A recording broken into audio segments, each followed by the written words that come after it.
Oficialmente, pues, deseo una buena tarde a todos los que nos acompañan en este momento. Les agradezco su participación. Deseo una buena tarde especialmente para el profesor doctor Juan Ignacio Piña Rochefort.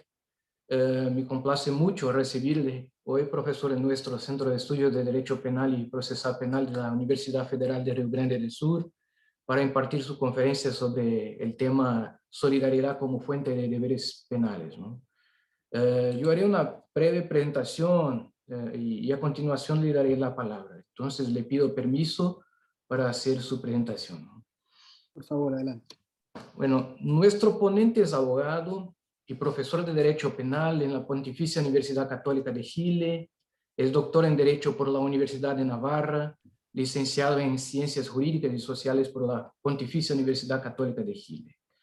Fue becario de la Deutsche Akademische Austauschdienst para estancia de investigación en el prestigioso Seminario de Filosofía del Derecho y Derecho Penal de la Rechts- und Staatswissenschaftlichen Fakultät de la Rheinischen Friedrich-Wilhelms-Universität Bonn. Fue presidente del Consejo de Defensa del Estado, subsecretario de Justicia y ministro de Justicia en Chile. Fue también delegado en Ginebra para presentar en el Examen Periódico Universal de Derechos Humanos de Chile en 2014 ante la ONU. Fue coagente en representación del Estado de Chile en la causa contra el Estado Plurinacional de Bolivia ante la Corte Internacional de Justicia por la disputa relativa a los ríos Ilala. Desde hace 20 años se desempeña como académico de Derecho Penal en diversas universidades nacionales y extranjeras. En ese sentido, fue profesor de Derecho Penal en el pregrado de la Universidad de los Andes, en el posgrado fue profesor del programa de doctorado en Derecho en la Pontificia Universidad Católica de Chile y Universidad de los Andes. También ha sido profesor del magíster en Derecho Penal en la Universidad de Chile, Universidad de Talca, Universidad Diego Portales, Universidad Alberto Hurtado, Universidad Católica de Valparaíso y Universidad Católica de Temuco. También fue profesor de diplomado en Derecho Penal en la Universidad de los Andes, la Universidad Católica de Temuco, Universidad Católica de Concepción, Universidad Alberto Hurtado, y profesor del Course of Introduction to Anglo-American Criminal Law at the Garrigues Chair in Global Law en la Universidad de Navarra. Fue además profesor del diplomado de Moderna Teoría del Delito y Derecho Penal Económico en la Facultad de Derecho de la Universidad Externado de la Colombia. Es autor de varios artículos científicos y magníficos libros, como el libro Rol Social y Sistema de Imputación, que yo recomiendo mucho, un libro muy importante, ¿no? Sin duda es uno de los más destacados especialistas en derecho penal de nuestro contexto latinoamericano, y así lo creo más allá de este contexto. Debo decirle, profesor, que para nosotros en el Centro de Estudios de Derecho Penal y Procesal Penal Contemporáneo es un inmenso placer, una alegría y un honor darle la bienvenida a este evento en línea. Por supuesto, nos gustaría mucho que este evento fuera presencial para poder rendirle los honores debidos, pero las circunstancias actuales lamentablemente no lo permiten, ¿no? Así, sin más preámbulo, profesor Piña Rochefort, le agradezco mucho haber aceptado tan amablemente mi invitación y le doy la palabra para brindarnos su conferencia sobre el tema solidaridad como fuente de deberes penales. Por favor, profesor.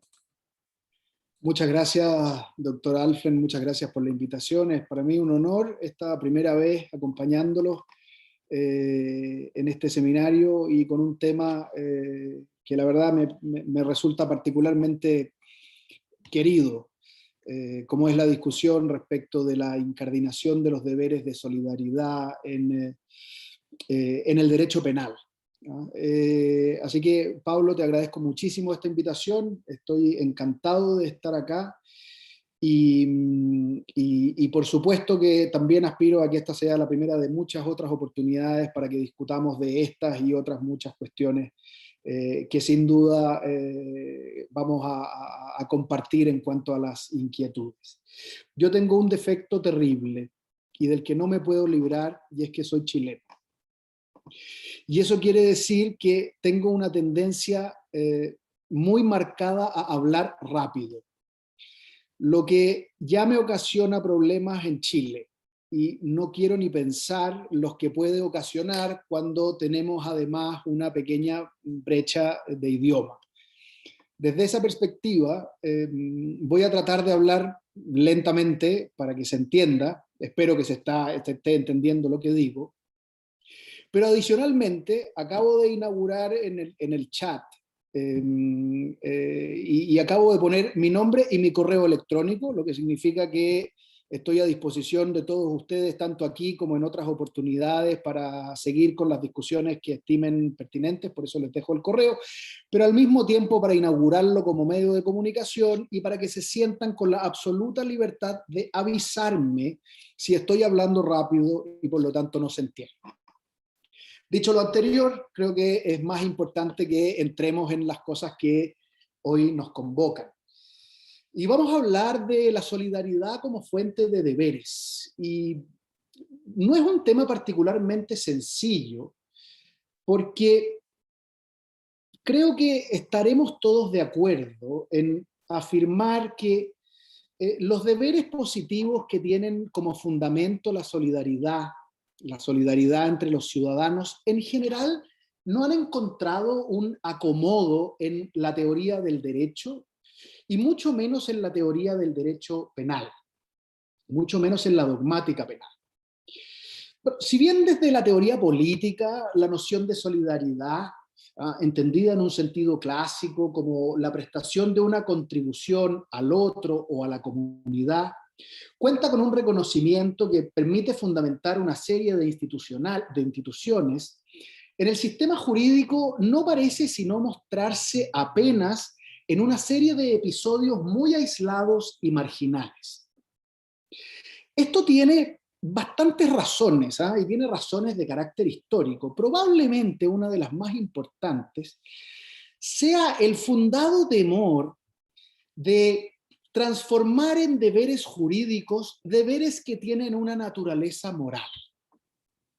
Entonces existe una línea divisoria que yo me atrevería a decir que a los juristas en general nos aterra: la posibilidad de juridificar obligaciones supererogatorias, obligaciones que van más allá de los estrictos deberes que debemos imponerle a los ciudadanos.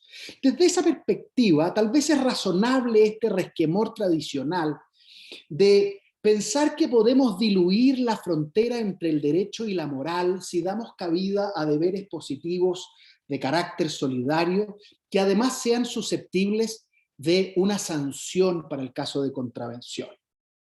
Luego, no resulta tan extraño, y especialmente si consideramos que la diferenciación del sistema jurídico del sistema de la moral ha sido un proceso progresivo y paulatino que no necesariamente ha tenido un curso sencillo.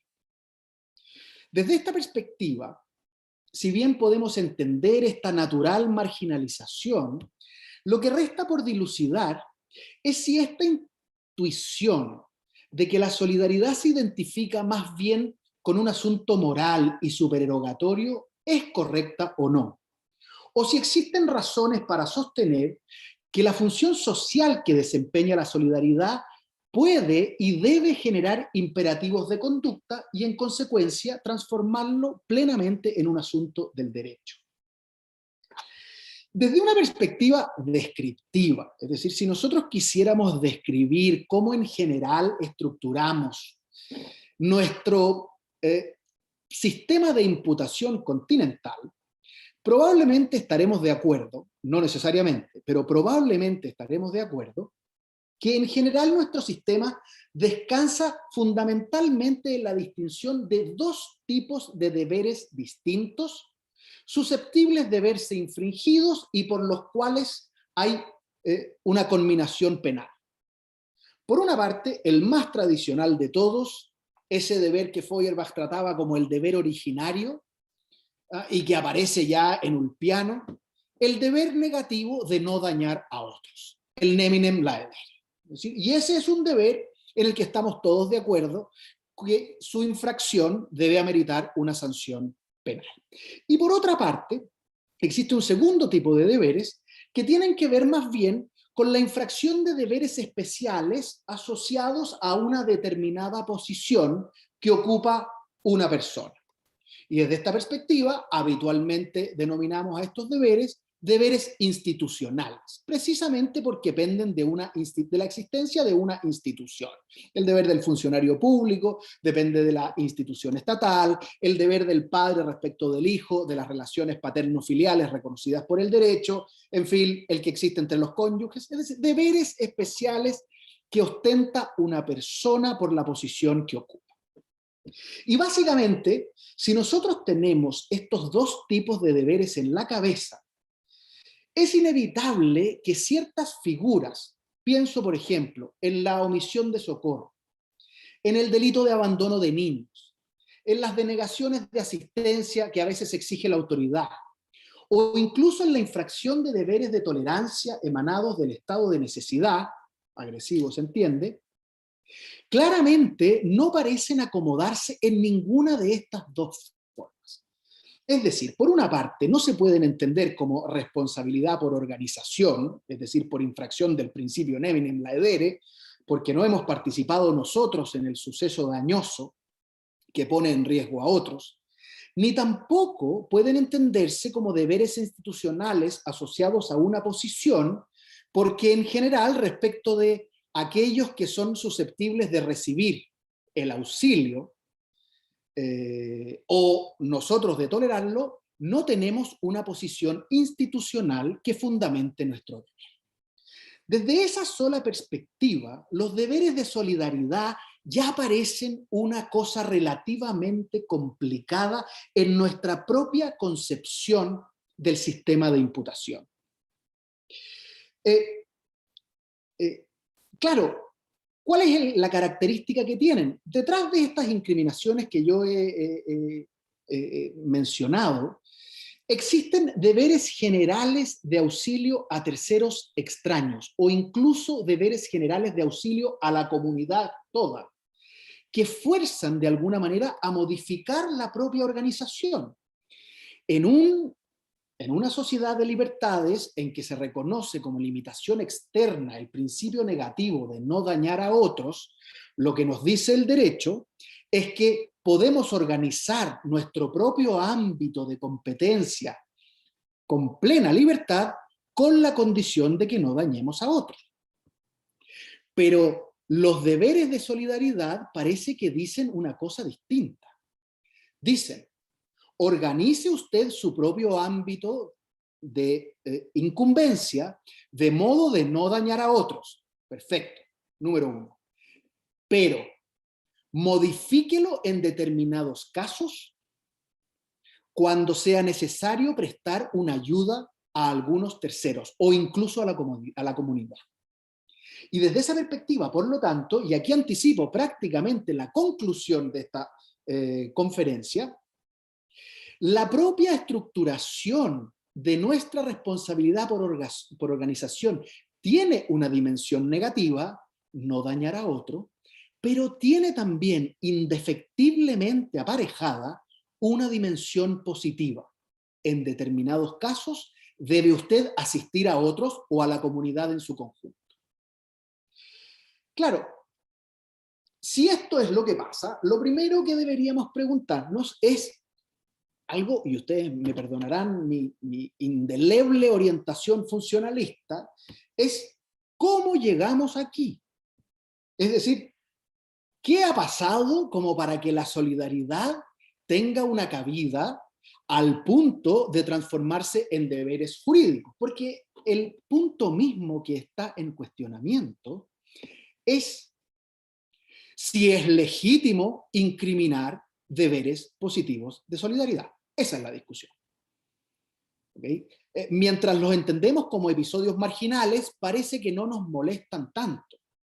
Pero lo que estoy dispuesto a tratar de demostrarles es que en general ni son tan marginales, ni tampoco exigen solo sacrificios triviales a aquellos que deben cumplirlos. Pero bueno, si nosotros hacemos una mirada histórica, ¿no?, de cómo se ha ido conformando la noción misma de solidaridad hasta cristalizarse en deberes exigibles jurídicamente, yo me atrevería a hacer un pequeño relato histórico, muy breve, pero creo que va a ser útil para que podamos llegar a destino. Es evidente que en etapas que podrían denominarse presociales, o si ustedes quieren, protosociales, la solidaridad jugaba una función absolutamente estructurante.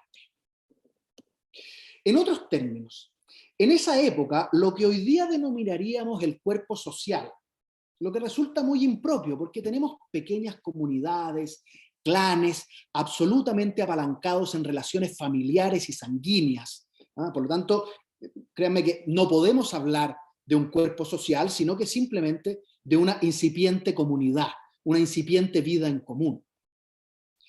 En ese momento, ese tipo de estructura social estaba marcada por un factor absolutamente crítico, que es el sentido de pertenencia. En otros términos, se estructuraba esa comunidad a partir de relaciones sanguíneas o incluso por afinidad. Podía venir alguien de otro clan e incorporarse en el nuestro, pero se hacía más bien por relaciones de carácter sanguíneo, porque se casaba con alguien del clan. Cuando la comunidad está estructurada de esa manera, la relación solidaria es absolutamente natural. En otros términos, en estos pequeños grupos, los vínculos solidarios prácticamente no se pueden distinguir del resto de los deberes, ni siquiera de los deberes negativos, ni siquiera del neminem laedere. Fíjense por qué, y esto es muy interesante, esto es precioso, la verdad. Cuando usted vive en una comunidad que está enlazada por un sentimiento de pertenencia y apalancada en relaciones sanguíneas, el principio solidario prácticamente no puede distinguirse de los deberes que usted tiene en razón de esa familiaridad. Es decir, como en general se trata de las relaciones entre padres e hijos, padres y cónyuges, yernos y suegros, abuelos con nietos, lo que entenderíamos como una relación solidaria se confunde absolutamente con lo que hoy día denominaríamos una relación institucional vinculada a las relaciones familiares. Y por lo tanto, como una primera cuestión, la solidaridad parece que no tiene una autonomía, porque somos todos parientes, porque estamos todos relacionados. Y por lo tanto no podríamos distinguir la solidaridad de la responsabilidad institucional. Pero hay todavía un ejemplo que es más interpelador, que es que se trata de pequeñas comunidades que están intentando subsistir en entornos muy adversos, en entornos hostiles, ¿no? Con escaso desarrollo y al mismo tiempo afectados por los riesgos de animales salvajes, de las inclemencias del tiempo, ¿no? De que no se conocía el fuego, etcétera, etcétera, etcétera. Y por lo tanto, se parecían mucho a lo que hoy día nosotros llamaríamos una comunidad de riesgo, porque vivían en un entorno profundamente hostil. Y entonces se produce algo todavía más impresionante, que es que los deberes de solidaridad se confunden con los deberes del neminem laedere. Cuando usted está en un entorno muy hostil, en general, no asistir a otro es prácticamente equivalente a lesionarlo. Cuando el riesgo que existe es que algún integrante de la comunidad, cuando asoma la cabeza fuera de la caverna, es que aparezca un tiranosaurio, cosa que todos sabemos que es imposible porque no coexistimos con él. Quédense con el ejemplo. Es que aparezca un tiranosaurio y lo devore, el hecho de no prestarle la solidaridad mínima es equivalente a dañarlo. Y por lo tanto, es estructuralmente equivalente, fenomenológicamente puede ser distinto, pero estructuralmente equivalente, y por lo tanto en estas pequeñas comunidades tampoco puede diferenciarse la solidaridad del deber negativo de no dañar. Como les digo, la mejor analogía que se me ocurre es la idea de una comunidad de riesgo en que todos tenemos posición de garante respecto de todos los demás. Por eso en estas etapas presociales o como les digo, protosociales, si se quiere, es muy difícil encontrar una distinción correcta de los deberes de solidaridad. Esto, a nosotros los juristas dedicados al derecho penal nos puede resultar un poco más extraño porque, como les digo, tenemos en la cabeza estas dos formas de responsabilidad distintas, por infracción del neminem laedere o por infracción de los deberes institucionales.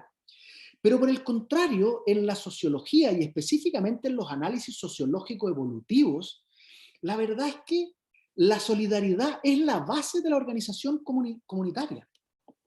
Es muy curioso porque nosotros solemos decir, siguiendo a Feuerbach, siguiendo a Hegel, que el deber originario es el neminem laedere. El deber originario es el no dañar a otros. Y decimos, solo ahí donde impera el neminem laedere se dan las condiciones mínimas de subsistencia social. Esa afirmación no es exacta. La solidaridad es tan fundante originariamente de la comunidad como el neminem laedere. Ninguna de estas comunidades protosociales habrían subsistido sin la vigencia conjunta del neminem laedere y de la solidaridad. Entonces, como les digo, esto que a los juristas nos queda un poco lejos, los sociólogos evolutivos lo tienen absolutamente identificado. Y sostienen, por lo tanto, que la base de la estructuración comunitaria en estas pequeñas e incipientes comunidades es la solidaridad. Desde esa perspectiva se habla de una solidaridad natural. Es más, Durkheim, en su monumental obra sobre la división del trabajo social, habla de una solidaridad mecánica, por así decirlo, una solidaridad inevitable, de la que no podemos, porque es consustancial a la comunidad. Es fundante de la comunidad, tanto como el neminem laedere. Como les digo, estas comunidades están estructuradas sobre la base de una noción de pertenencia, y voy a volver sobre esto para que veamos el cambio social. Inicialmente fundada en un parentesco consanguíneo, luego en un parentesco por afinidad, y así a lo largo del tiempo, aumentando la complejidad social, se empiezan a incorporar otros sujetos vinculados, veremos, por otras razones. ¿Por qué? Y este es el paso interesante. Porque hay un momento en que las distintas comunidades empiezan a interactuar. En términos sociológicos, uno diría, se produjo un incremento de la complejidad social, ya no se puede procesar de la misma manera que la procesábamos antiguamente, tenemos relaciones distintas, tenemos sistemas de reglas para interactuar con las comunidades, hay personas que se mueven de una comunidad a otra. Y no solo, y este es un punto crítico, no solo para formar familias en otras comunidades, sino porque empiezan a orientarse conforme a un objetivo común. El primer objetivo común era la mera subsistencia. Pero hay veces, o no hay veces, sino que a medida que vamos evolucionando, ese objetivo común también va modificándose. Tenemos mayores aspiraciones. No se trata solo de sobrevivir. Queremos vivir mejor, queremos asentarnos, queremos tener ganado, queremos tener cosecha, y por lo tanto nos orientamos hacia un fin común. Y este es un punto maravilloso donde se produce el tránsito. La distinción que hace Ferdinand Tönnies cuando distingue entre Gemeinschaft y Gesellschaft, es decir, el paso de la comunidad a la sociedad. Porque en este caso ya no estamos vinculados simplemente, no estamos vinculados simplemente por relaciones de parentesco, estamos vinculados porque tenemos un objetivo común, porque queremos hacer una vida en común, y ese es un ejercicio de carácter racional que termina uniéndonos. Por eso se sitúa aquí un paso fundamental en la historia evolutiva, en que cambia absolutamente esta comunidad y da el paso para transformarse en esta sociedad. Por eso, como les decía, antes de que eso pase, hablamos de una solidaridad mecánica, que descansa en este sentimiento de pertenencia, de que somos los mismos, de que nos parecemos. La semejanza aquí funciona como elemento cohesionador. Fíjense cuán lejos estaremos que hoy día, y Parsons por eso ha sido tan relevante, hoy día la diferencia se entiende como nuestro mecanismo de estructuración. ¿Okay? Se produce una intronización de la diferencia, de la autonomía. Vamos a hablar de esto en un momento, pero para que vayamos entendiendo cómo esto va cambiando. Aquí no, pertenencia, semejanza, somos de los mismos. Pero cuando se empiezan a incorporar estos terceros, Tönnies dice, se generan estas comunidades de espíritu. Ya no son comunidades de lazos sanguíneos, son comunidades espirituales, que entrañan coordinación hacia una meta común, y en este momento se produce un salto cuántico. Desaparece el parentesco como el eje de la estructura comunitaria, y por el contrario, aparece ahora una solidaridad en un sentido distinto. Una solidaridad que emana de este proyecto común. ¿Okay? Pasamos de esta, Durkheim usaba una expresión maravillosa, Durkheim hablaba de la fraternidad natural que existía en estas comunidades.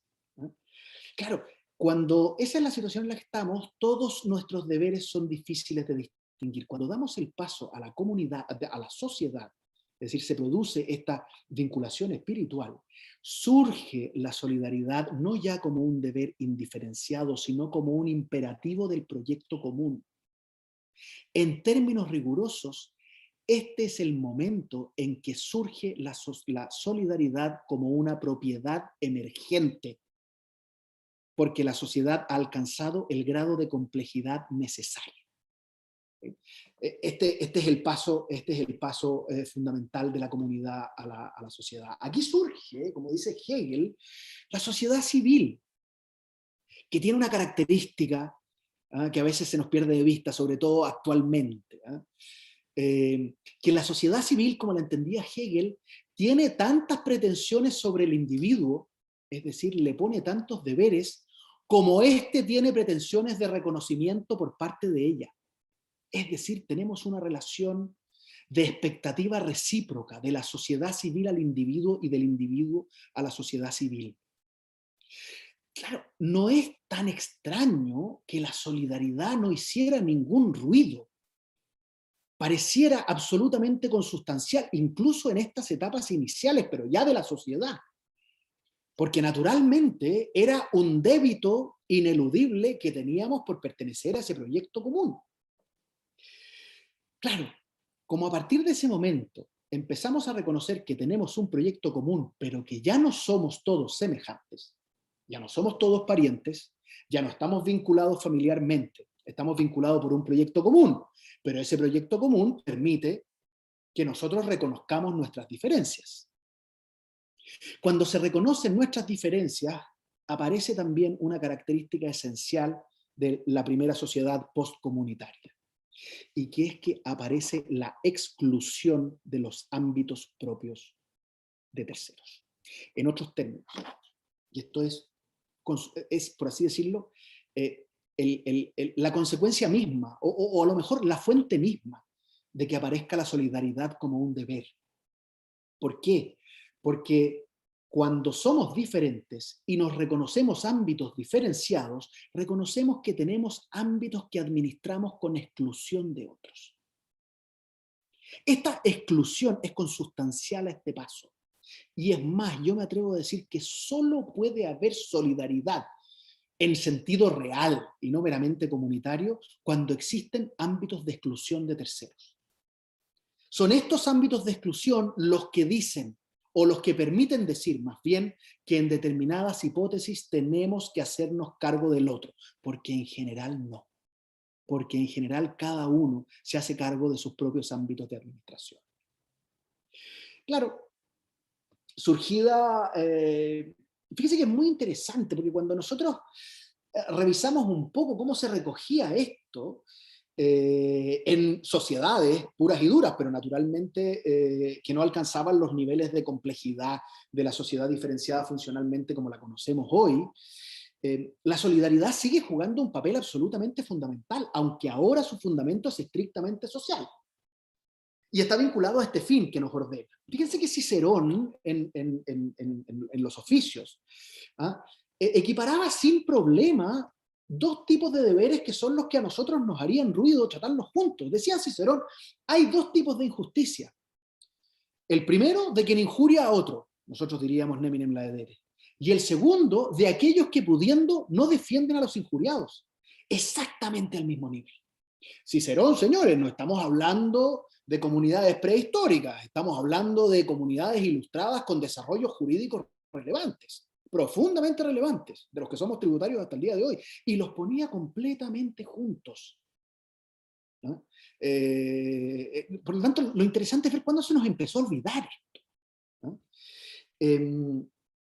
Bien, fíjense claro, sí, aquí no podemos hacer una revisión profundamente histórica pero, o muy, muy detallada, pero es evidente lo que empieza a pasar a lo largo de la evolución social, evidentemente post-Edad Media, y básicamente porque respecto de la Edad Media no lo sabemos, es probablemente la etapa histórica con la que más deudas tenemos, ¿no? Es muy curioso que tengamos menos deudas con los griegos que con la Edad Media, sepamos más de los griegos y incluso de los fenicios, ¿ah? Y menos de lo que pasaba en Europa en la Edad Media, donde todavía hay un oscurantismo brutal. Ya el solo hecho de que lo llamemos la Edad Media habla muy mal de nosotros, ¿no? O sea, quiere decir que no hemos encontrado una característica que lo defina, ¿ah? Y por lo tanto nos hemos conformado con decir que está al medio de las cosas que conocemos. Bueno, claro, después de la Edad Media, bastante avanzada ya la modernidad, pero en el siglo XVI, estas sociedades empiezan claramente a estratificarse, ¿ah? Tal como las conocemos hoy día. ¿Okay? Se incrementa la complejidad social, y evidentemente empezamos a tener algunos problemas para procesar esa complejidad. Incluso empieza a valorarse negativamente, me atrevería a decirlo. Primero, se empieza a romper una cierta solidaridad extra estratos. Es decir, cuando usted tiene una sociedad, ustedes saben que la sociedad estratificada es el estadio previo a la sociedad funcionalmente dividida, o diferenciada más bien. ¿Ah? Pero fíjense que es muy interesante porque cuando ya se produce la estratificación, empieza a dejar de existir un vínculo de solidaridad extraestratos y la única solidaridad que existe es intraestratos. ¿Okay? Y por lo tanto, se reduce inmediatamente el ámbito de la solidaridad y dice, mire, ¿sabe que los nobles nos arreglamos con los nobles? ¿Ah? Y a lo mejor tenemos relaciones solidarias, pero entre nosotros. ¿Ah? Y los siervos de la gleba, ¿ah? la plebe, también se arreglan entre ellos y por lo tanto ellos se prestarán unas ciertas asistencias o unos ciertos auxilios, pero no vamos a pensar que entre los estratos se va a producir alguna relación solidaria. Fíjense que el surgimiento de la burguesía desde esa perspectiva es una explosión. Es una explosión porque dice esta lógica de la estratificación sin movilidad no es sustentable, y por lo tanto, en fin, también tiene un impacto en nuestra propia noción de solidaridad en el que no puedo detenerme en este minuto porque sería para muy largo. Pero lo que es claro es que por lo menos en esta se empieza a acotar, si se fijan, se empieza a acotar el ámbito de la solidaridad, ya no es una solidaridad comunitaria, ya no es una solidaridad de todos, probablemente la más perfecta que nosotros conocimos en sociedades propiamente tales es la de Atenas, ¿sabes? La griega, ni siquiera la griega en general, sino que la de Atenas, que descansaba en la igualdad absoluta, en la aristocracia de todos, y por lo tanto a la solidaridad tenía un correlato muy natural. Bueno, pero como les digo, se produce desde esa solidaridad, el avance, luego la solidaridad, la estratificación social produce un estrechamiento de las relaciones de solidaridad, y aún más, el paso a la sociedad funcionalmente diferenciada parece que produce una atomización aún mayor. El surgimiento de la individualidad como una característica destacable y que la sociedad debe proteger, una de las consecuencias que trae en nuestras cabezas es que la solidaridad empieza a ocupar un acomodo muy difícil. No parece consustancial a que, uno, seamos tan autónomos, y dos, esta autonomía trasunte en nuestros propios proyectos de vida, que tengamos que estar ocupándonos del de al lado. Aquí se produce, y esto es muy curioso, porque fíjense que tradiciones también surgidas a partir de la modernidad, tenían muy claro que eso no era sostenible. Que entender una comunidad estructurada sobre la base de solidaridad mecánico-natural, que después daba paso a un proyecto colectivo, y se transformaba la solidaridad como, como un valor social estructurante, hasta llegar a la sociedad diferenciada funcionalmente, en que pareciera, y esta es aquí me van a perdonar un neologismo horrible, la palabra que voy a usar no existe. Porque así como yo les decía, en el momento que damos el paso de la comunidad a la sociedad, se produce la solidaridad como propiedad emergente. Es decir, surge en ese momento la solidaridad que ahora se puede distinguir, que ya no descansa en las relaciones de parentesco.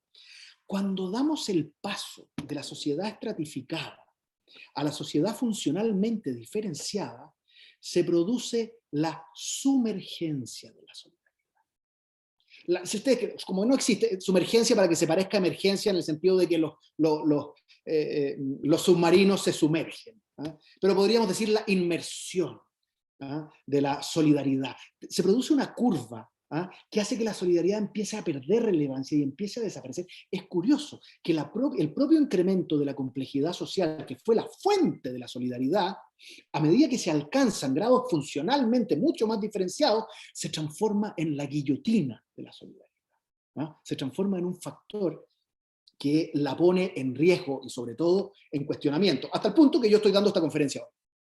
Es decir, esta es que yo tenga que sentarme aquí frente a ustedes para tratar de defender la legitimidad de la incriminación de infracciones a deberes de solidaridad, está confirmando lo que les estoy diciendo. En algún momento parece que se nos sumerge. Claro, hasta este momento, si ustedes se fijan, hemos hablado solo de una descripción eminentemente social. El derecho naturalmente tiene que hacerse cargo de esto, y hay obras que lo hacen muy claramente. Hay un opúsculo de Bourgois del año 1896 que se llama Solidarité, que fíjense que entiende que la solidaridad social encuentra sus raíces en esa solidaridad natural propia de la comunidad, pero que sienta las bases para entenderla como un derecho exigible jurídicamente. Estos son los primeros juristas, son franceses, Bourgois, Duguid, que empiezan a decir, oiga, la solidaridad es fuente de deberes jurídicos exigibles. No es la mera beneficencia al otro. Esto es muy importante porque aquí es donde se produce el salto en que pasamos de la caritas a la solidaritas.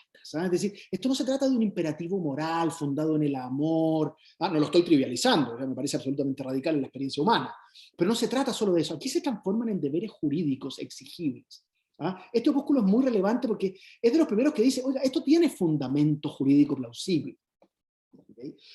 Duguid, por su parte, toma este mismo principio y lo hace extensivo al ámbito jurídico, fundando obligaciones para el derecho público, con la noción de que toda sociedad implica solidaridad y que toda regla de conducta que toca al hombre que vive en ella le ordena cooperar con dicha solidaridad. ¿Okay? Fíjense que cuando esto empieza a pasar, y esto es muy interesante porque en la teoría del derecho, en la teoría del Estado y en la teoría política, esto está perfectamente presente. Es decir, hay demasiados fundamentos para decir cómo se nos pudo olvidar esto. Fíjense que Hume, por razones evidentes, es decir, toda la raigambre utilitarista de la tradición protoliberal anglosajona, lo reconoce con absoluta claridad. Hume ya había dicho que las virtudes sociales como las beneficencias son útiles. Y ustedes saben que en un esquema utilitario, por lo tanto, es un imperativo. John Stuart Mill, por su parte, hace exactamente lo mismo. Dice, mire, si el objetivo general de la sociedad es conseguir el mayor bienestar posible para la mayor cantidad de gente posible, regla de oro del utilitarismo, la asistencia de los más necesitados para cumplir dicho axioma no puede prescindir de la solidaridad. La solidaridad en esa tradición es claramente un imperativo.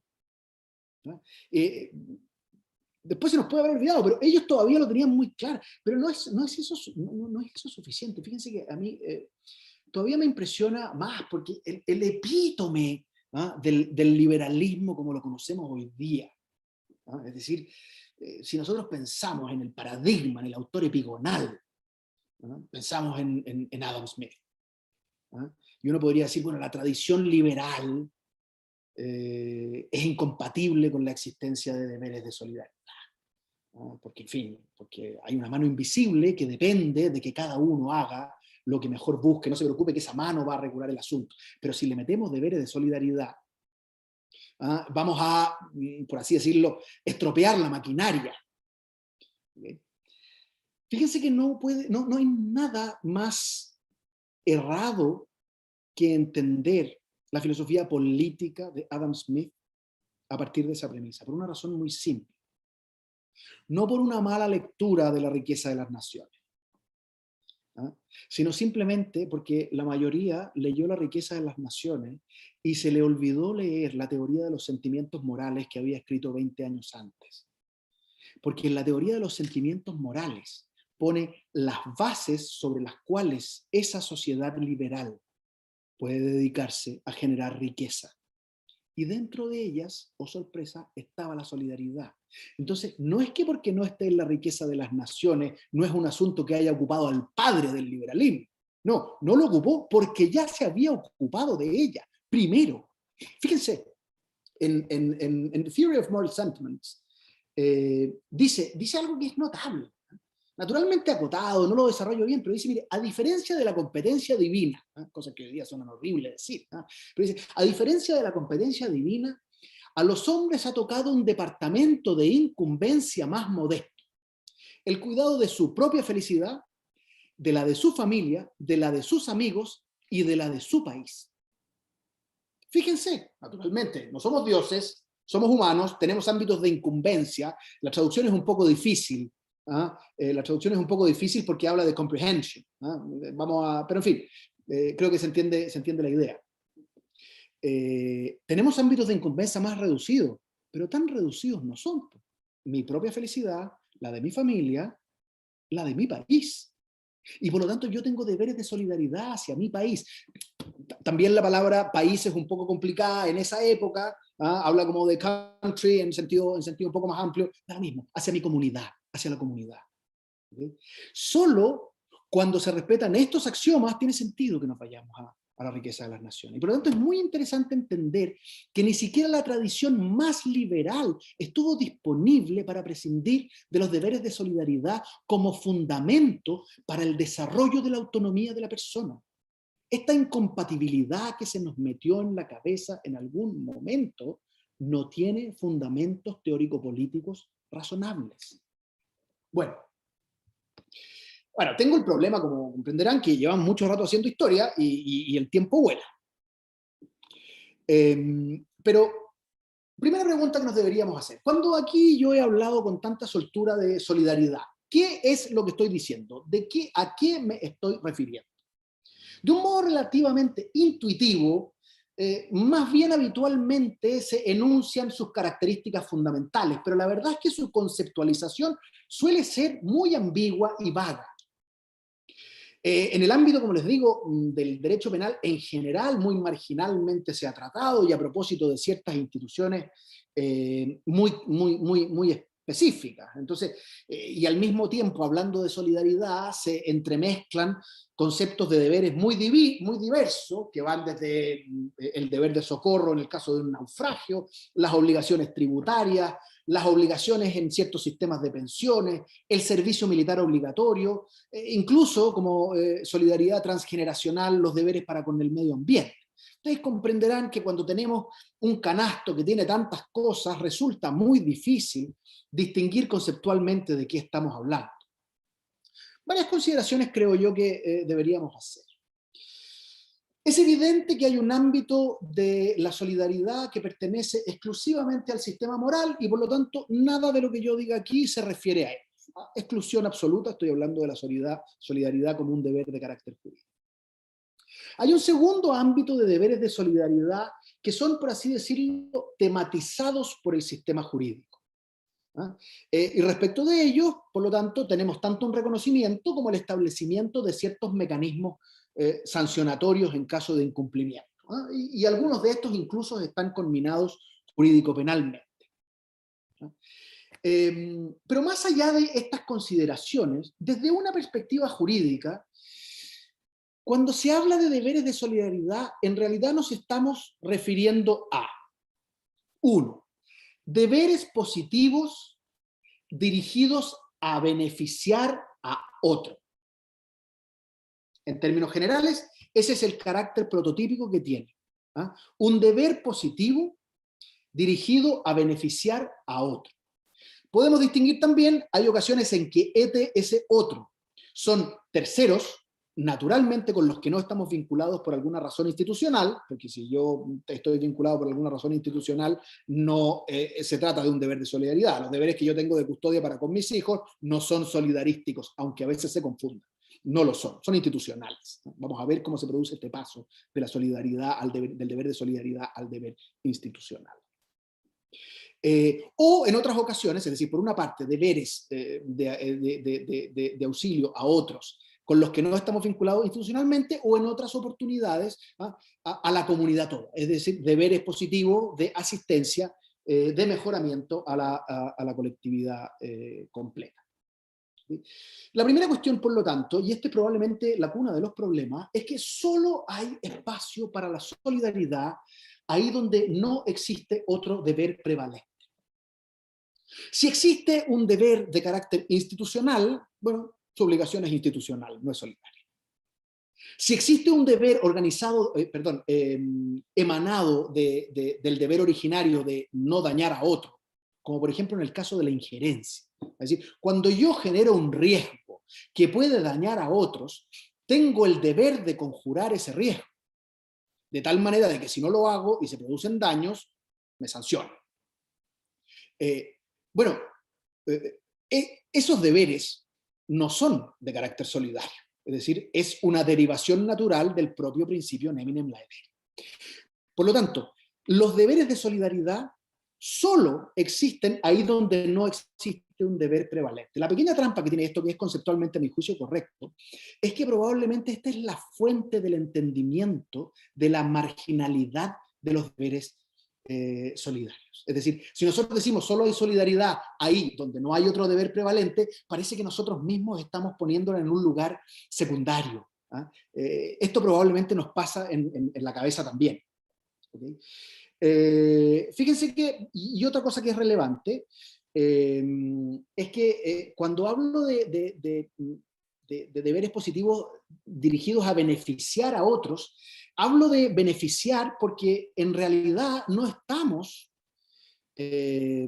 hablando de un acreedor en sentido estricto, no es alguien que pueda reclamar esa solidaridad.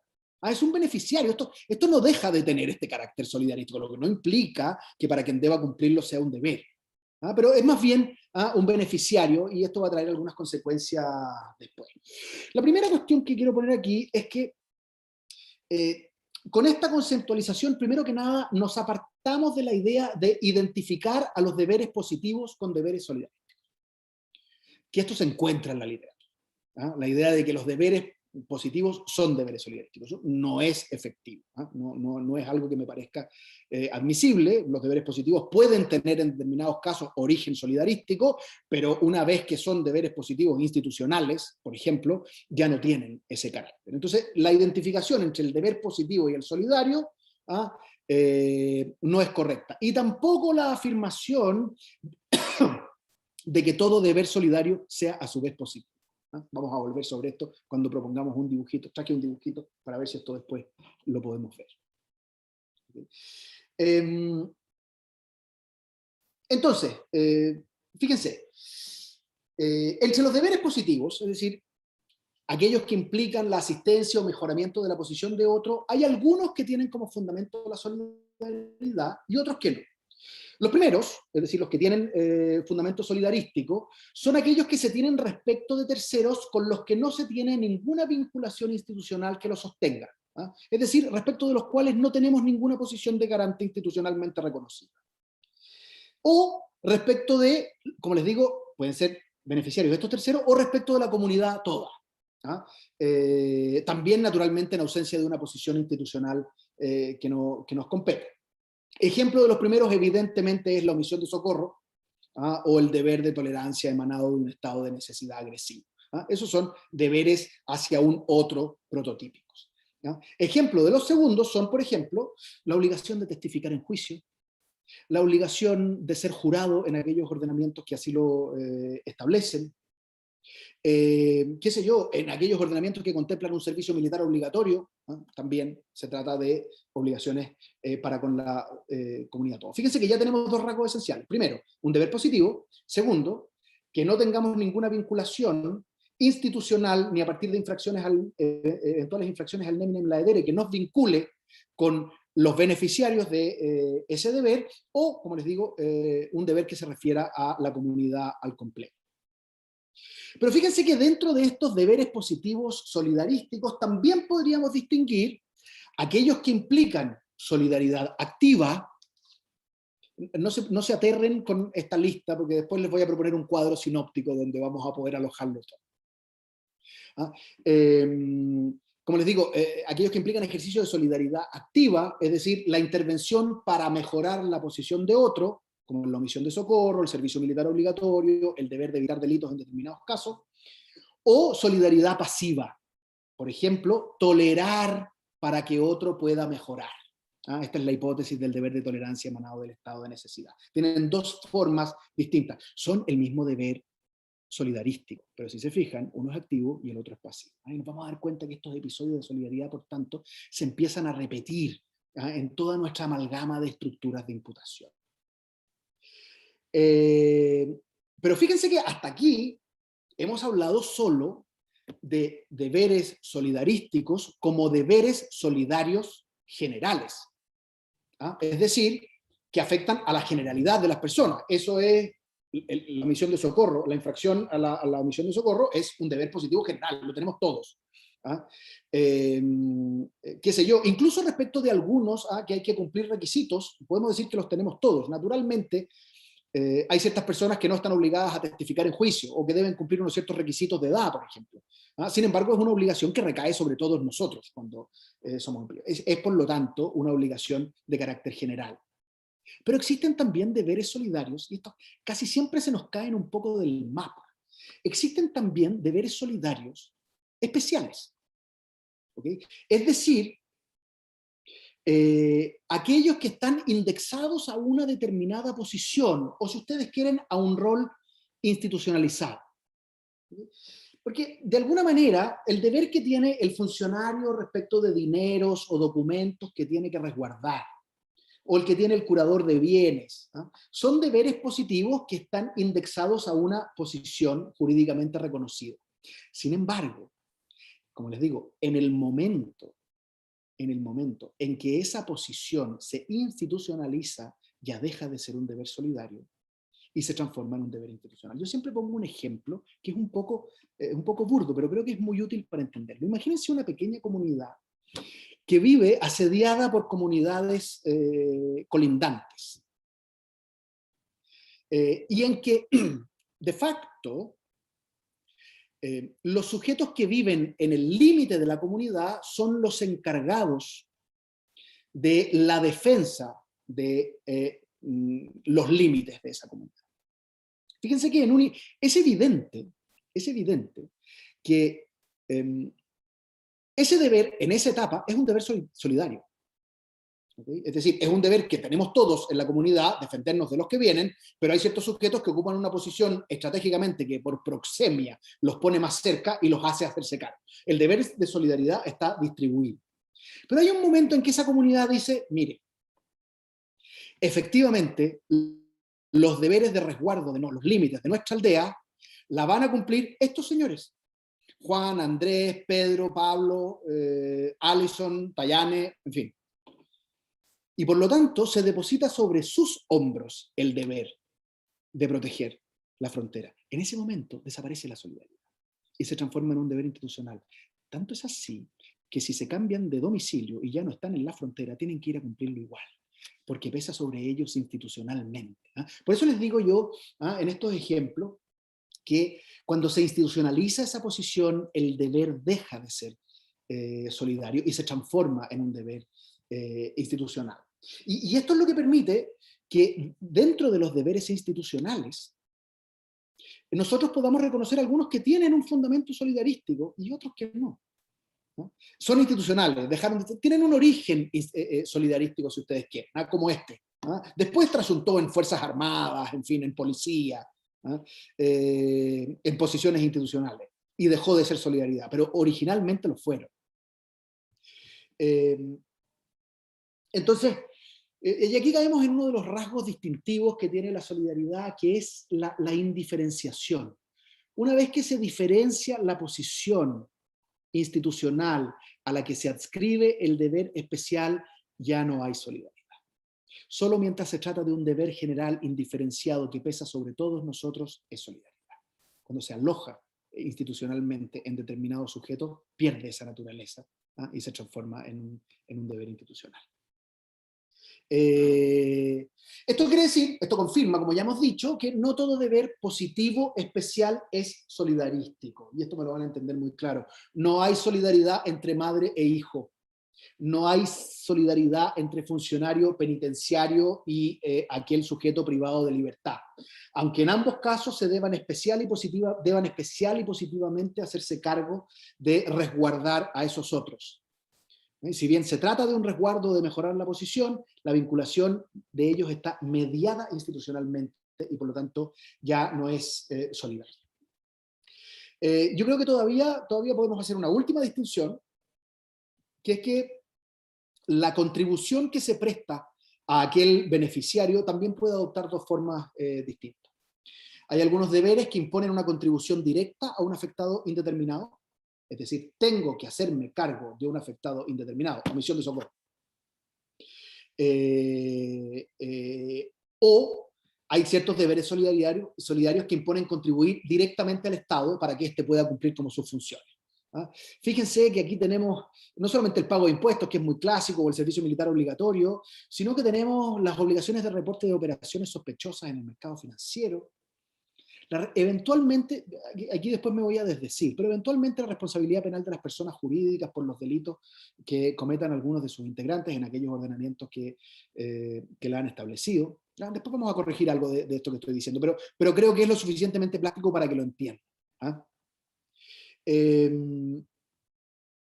Bien. Quiero saber cómo vamos de tiempo. No tan bien, no tan bien. ¿Perdón? Está perfecto. Vale. Entonces, si cuando hablamos de solidaridad solo hablamos de estos deberes positivos generales que no están indexados a una determinada posición, tenemos que reconocer que ni el reconocimiento de estos deberes ni tampoco sus señas de legitimidad es pacífico. ¿Ah? Básicamente se les critica habitualmente, primero, que no son deberes perfectos o fuertes, y además se discute si es legítimo para el ordenamiento jurídico exigir deberes de este tipo. Nosotros ya sabemos que tenemos una larga tradición que permitiría fundamentarlo, pero creo que podemos hacernos cargo de esto también. ¿Okay? Primero, los cuestionamientos fundamentales a la existencia de estos deberes se pueden resumir, si hacemos el esfuerzo, en decir, primero, no hay nadie que pueda exigir su cumplimiento. Por eso hablábamos de beneficiario. Segundo, es imposible limitar estos deberes porque si se trata de mejorar la posición de otro, siempre se puede mejorar más la posición de otro. No tienen una limitación intrínseca como sí parece tener el neminem laedere, en que consiste simplemente en no dañar a otro. Y yo puedo hacer todo demás que no dañe a otro. Y parece que hay limitación concreta con una afectación relativamente menor a mi propio ámbito de administración. En los deberes positivos parece que es distinto, no tenemos un límite connatural, sino que siempre se puede mejorar más la posición, entonces la pregunta es hasta dónde es exigible esa mejora. Y al mismo tiempo hay una crítica de eficiencia, porque también es cierto que los deberes indiferenciados no permite eficientar quiénes son los sujetos que tienen que cumplirlo.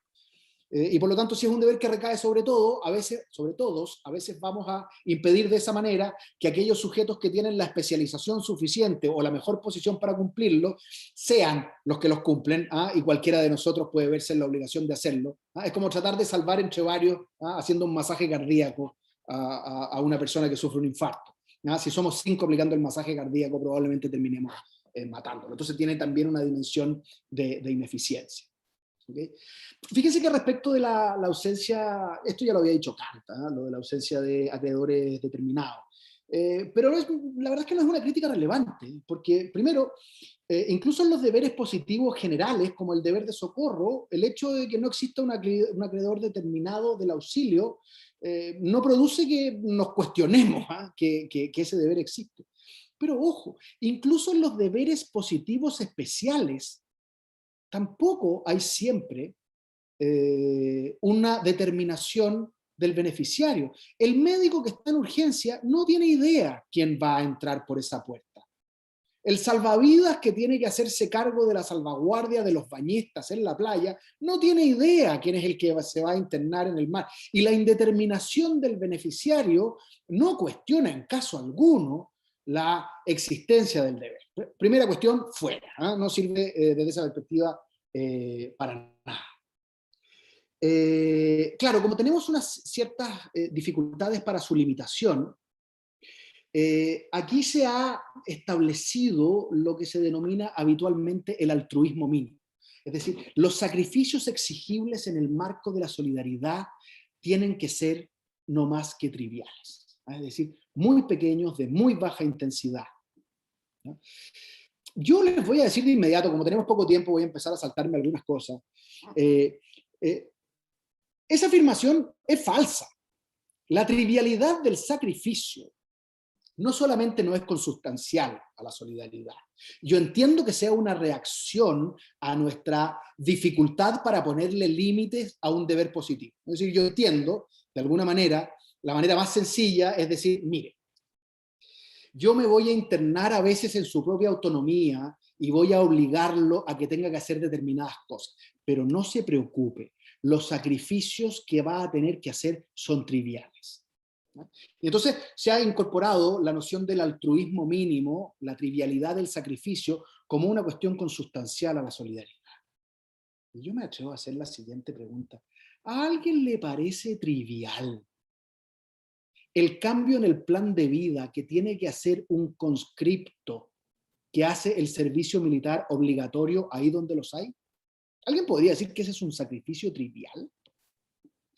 En el marco de los tratamientos médicos que pueden entrañar afectación a la salud pública, en que se restringe la autonomía individual del paciente respecto de su propio tratamiento para proteger a la comunidad, nosotros tenemos en general una absoluta libertad para omitir nuestros tratamientos y decidir lo que buenamente nos toque en nuestra salud.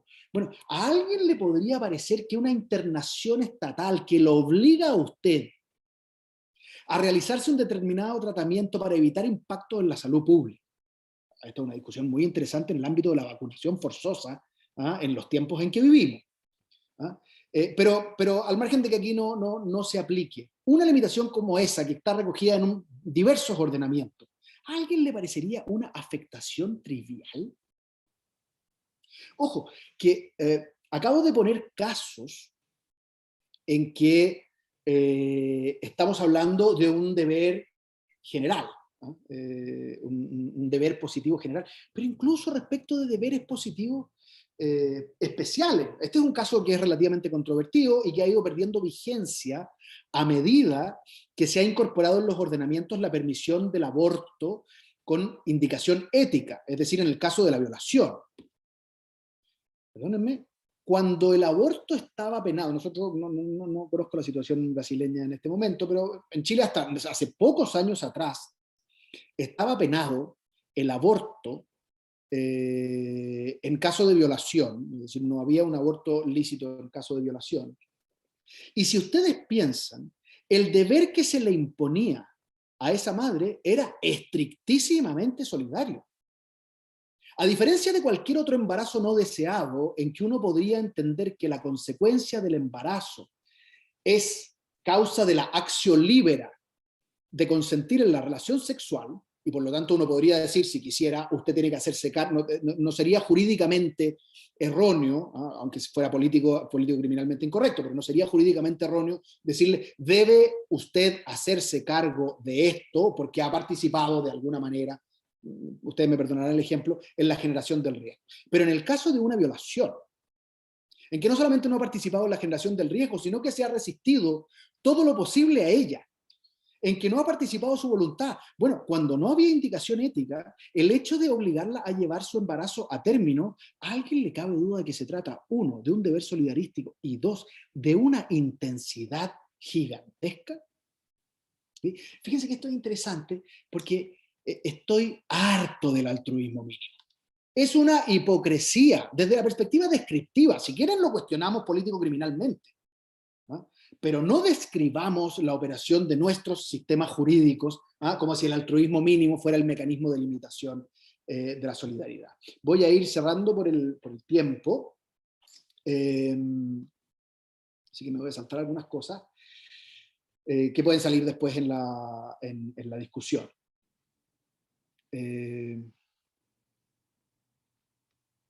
Qué interesante, fíjense que se lo he dicho casi todo.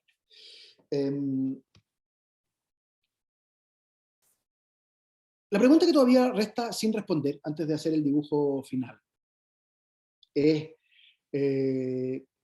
bueno, ¿cuáles son las razones por las cuales estos deberes podrían ser exigibles estatalmente, de un modo legítimo, y adicionalmente exigir sacrificios más que triviales, ¿eh? Si es que, ¿no? Y de esto hay que hacerse cargo desde la perspectiva de la legitimidad. Yo creo que el que ha propuesto una tesis que resulta interesante, tratando de la solidaridad, es Pavlik. ¿Ah?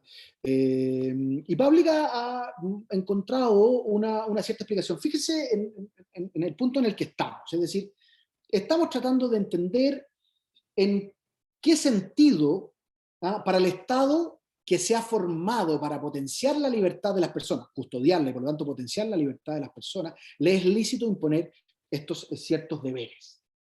¿Ah? Porque la propia formación del Estado se explica porque nosotros individualmente o colectivamente no éramos suficientes para satisfacer todas nuestras necesidades de subsistencia. Necesitamos en algún momento dotar a esta institución del poder necesario para que cumpliera aquello con lo que nosotros no podíamos. ¿No? Bueno, es evidente que cuando se forma el Estado, eso ya implica reconocer la imposibilidad de que la estructura social descanse en la mera solidaridad de los miembros o en la mera asistencia recíproca. Pero hay un non sequitur, ¿eh? Es decir, hay una falacia lógica en pensar de que en el momento que surge el Estado, por lo tanto, la solidaridad deja de tener vigencia porque ahora descansamos en lo que nos presta el Estado. ¿Ah? Es decir, ahí hay una falacia lógica que uno encuentra muchas veces. Dice, mire, como no podemos solidariamente solucionar nuestros problemas, creamos el Estado. Y en el momento que creamos el Estado, la solidaridad ya no juega ningún papel. A ver, perdón. Ahí hay una falacia lógica. ¿No? Y les voy a explicar por qué. Pavlik, ¿qué es lo que dice? Pavlik dice, mira, en los deberes de solidaridad lo que hay es una delegación estatal. Es decir, el Estado le impone a determinados ciudadanos el deber de auxiliar a otros. No es particularmente frecuente, no tiene sacrificios muy intensos, pero no es algo absolutamente desconocido. A los anglosajones hablan del agency process, ¿ah? Es decir, cuando se transforma a los ciudadanos o a las personas jurídicas en una especie de agentes de cooperación estatal.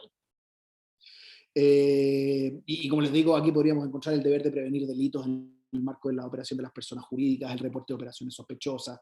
¿Ah? Si quieren después entramos en eso porque los dos ejemplos no son equivalentes. Me atrevo a decir inmediatamente que el reporte de operaciones sospechosas en el marco del lavado de activos es agency process, es decir, es una agencia estatal de un sujeto que debe prestar el servicio solo por proxemia, es decir, por estar cerca del riesgo. ¿Ah? Una institución financiera que tiene que reportar operaciones sospechosas solo tiene que hacerlo porque está cerca del riesgo. ¿Ah? En el caso de la responsabilidad penal de las personas jurídicas no es por proxemia, es por infracción propia. ¿Ah? Y por lo tanto eso está mucho más cerca del neminem laedere. Una organización corporativa defectuosa es la que fundamenta la incriminación y por lo tanto está mucho más cerca del neminem laedere, ¿ah?, que de una solidaridad, de una agency process. Perdón, me desvío un poco. ¿Cuál es la trampa? Porque yo creo que lo de Pavlik es interesante y uno dice, claro, hay una delegación estatal, una especie de agencia estatal porque se le pone el deber sobre los ciudadanos. Yo creo que Pavlik está profundamente equivocado. Está profundamente equivocado porque confunde las causas con los efectos. Esto es al revés. Pavlik solo está pensando en lo que hace el Estado respecto de los ciudadanos. Y por lo tanto se queda con la delegación estatal, con la obligación impuesta por el Estado. Es que esto pasó antes. Esto tuvo lugar cuando nosotros formamos el Estado.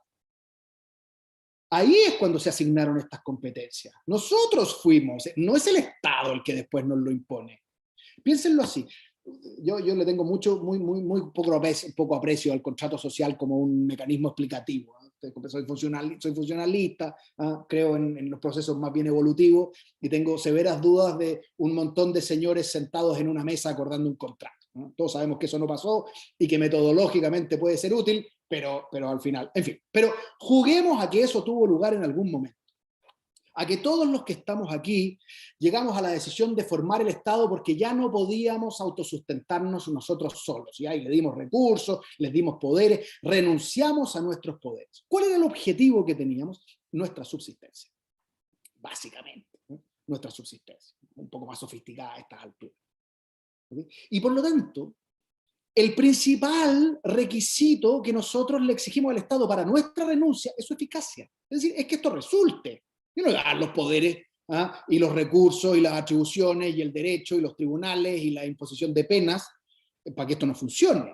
Por el contrario, esto tiene que ser eficiente. Y hay ciertos espacios de ineficiencia en los que el Estado no va a alcanzar a llegar. Eso es lo que hay detrás de una misión de socorro. El Estado no alcanza a llegar en una situación en que un sujeto está en peligro de perecer. En una situación de necesidad en que el sujeto no alcanza a llegar. En el marco de los deberes de tolerancia emanados del estado de necesidad, hay un sujeto que se encuentra en una situación de necesidad y por la cual tiene que lesionar derechos de terceros que deben tolerarlo. El Estado no alcanza a llegar. Y como nosotros sabíamos que el Estado no iba a alcanzar a llegar, nos dejamos esa atribución. Perdón, nos dejamos ese deber. Se le, oiga, el Estado va a alcanzar, pero ahí donde no alcanza, a mí lo que me importa es la subsistencia. Fíjese que esto es muy interesante porque nos hace replantearnos la noción misma del contrato social. Pero el contrato social, si hubiera existido, sigan este juego conmigo, el contrato social tendría una serie de cláusulas expresas, pero como buen contrato, tendría algunas que no están expresas, pero que emanan de su propia naturaleza. Bueno, dentro de esas está la subsistencia de los contratantes. ¿Alguien firmaría un contrato para que lo dejen morir? ¿Alguien renunciaría a sus derechos diciendo, no se preocupe, si después usted me deja morir sin problema? No, bueno, déjeme esa opción en el momento si me corresponde. Pero fíjense que esto es lo interesante, porque esto le da una vuelta de tuerca, de tal manera de decir, no, los deberes solidarios están aquí porque los necesitamos, y porque nosotros mismos nos los dejamos en miras a la eficiencia, a la salvaguarda de nosotros mismos. No hay una delegación estatal, hay una retención del deber por parte nuestra. ¿Okay? Bien. Fíjense que es muy interesante porque Köhler lo plantea en estos ámbitos de situación excepcional, ¿no? En que tiene que haber una protección efectiva. Es decir, mire, las cláusulas del contrato, las cláusulas generales del contrato, se suspenden provisionalmente. Reversiblemente, se suspenden. Cuando estamos en esta situación de necesidad, en que alguien está en peligro de perecer, por ejemplo, se suspenden las reglas generales. ¿Por qué? Precisamente para proteger esas reglas generales. Lo voy a plantear de otra manera. Como los muertos no son libres, el ejercicio del deber de solidaridad para salvar a alguien es precisamente el mecanismo de protección de la libertad. ¿No? Debo confesarles que me encantaría que esa frase fuera mía, pero no lo es. Está. Y perdón, creo que hay una cita que es interesante aquí también, si es que logro encontrarla. Porque esto es lo que hace que repensemos el contrato. Este es Hugo Grocio.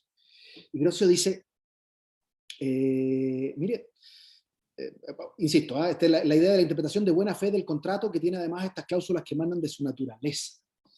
Dice, la buena fe del contrato social sostendría que en esas situaciones extremas la cláusula incorporada razonablemente rezaría Auxíliense. ¿Okay? En caso alguno, diría esa cláusula, entonces dejadlos perecer. Así de consustancial es. Por eso Grocio decía, ningún ser humano renunciaría en un contrato recíproco sobre la propiedad a una última posibilidad de que alguien le salvara la vida. Nosotros no renunciamos a eso, lo dejamos en el contrato. ¿Okay? Y se lo pusimos a todos los demás sujetos que lo firmaron con nosotros. Ustedes comprenderán, si esto hubiera pasado alguna vez, cosa que no pasó.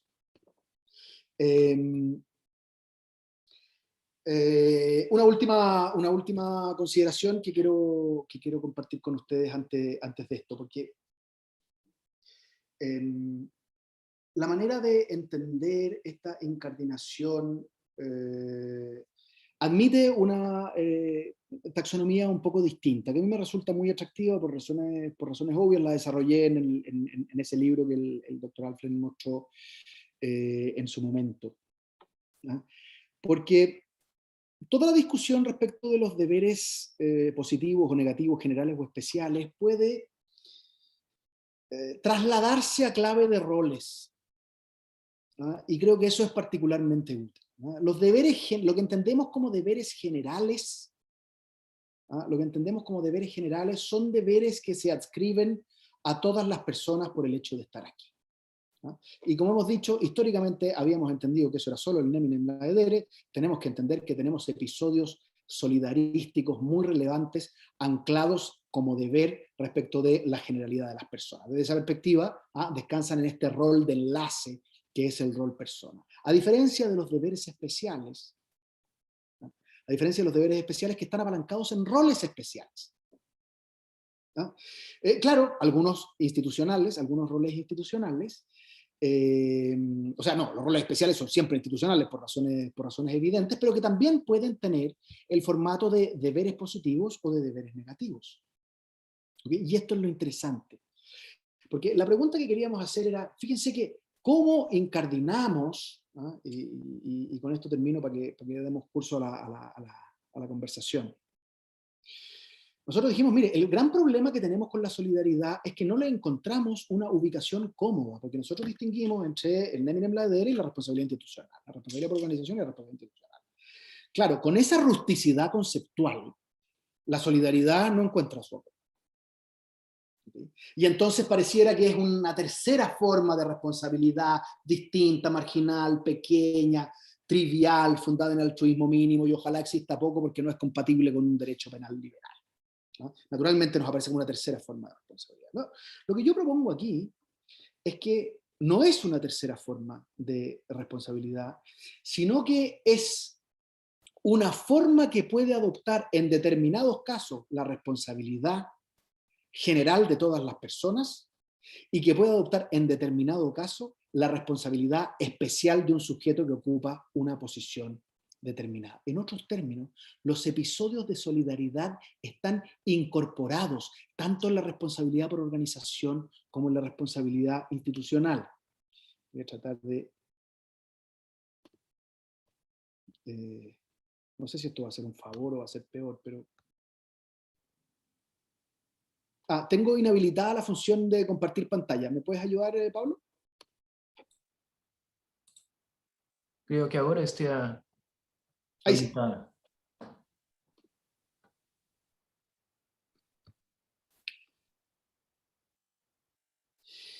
Al final del día, todo lo que he dicho durante todo este rato, creo que puede resumirse así. Si lo que estamos tratando de entender es cómo se incardina la solidaridad en nuestro sistema de imputación, yo me atrevería a decir que tenemos deberes generales y deberes especiales. Los deberes generales son aquellos que descansan en todos, sobre los hombros de todos nosotros, y por lo tanto tienen como sustrato de imputación esos deberes a la persona, en un sentido amplio, ¿no? Podríamos discutir incluso en otro seminario qué demonios significa ser persona para el derecho, ahora no podemos.